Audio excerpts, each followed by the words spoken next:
Finding peace among the broken pieces.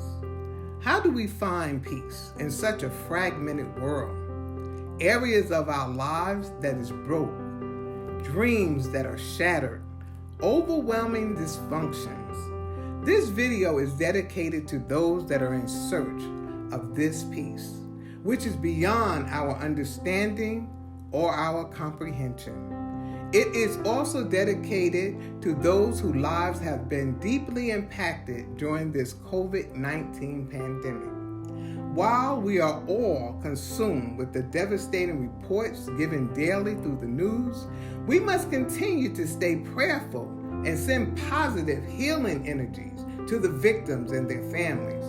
Let us also hold dear to our hearts those that are still struggling to go out every day to dialysis and chemo treatments, those that are still in need of surgery, others that are in nursing homes who cannot receive visitors. During this time of stillness, we must allow God to direct us inwardly. So what do I mean by going inwardly or allowing God to direct us? It means we must take the time to get still, to reflect, to talk to ourselves.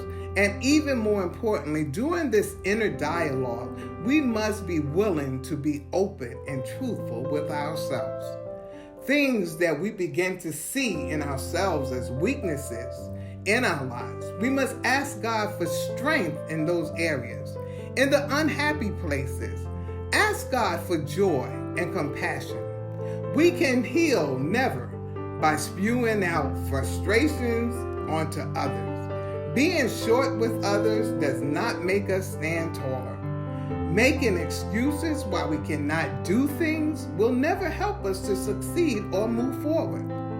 In the book of Philippians, it is said that in order to find this kind of peace that surpasses our understanding, our thinking pattern must be transformed.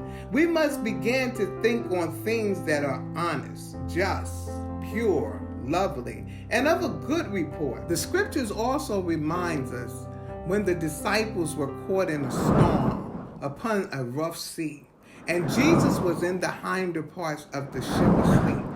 And because he was not awake, they did not feel his presence. They became fearful. So it is in our lives, if we fail to awaken the Christ within us and stay in tune with him, we will not feel his presence, and the question will still remain, why are you so fearful? Fear is our biggest enemy.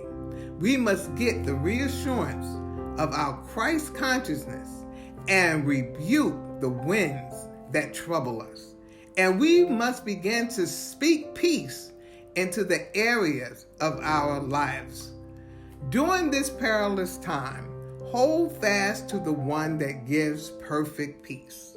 Let your mind stay upon him. You can find this peace among the broken pieces of your life because everything has two sides, and there is a bright side to this. Keep praying, keep masking, keep sanitizing, keep your distance from man, but always draw closer to God.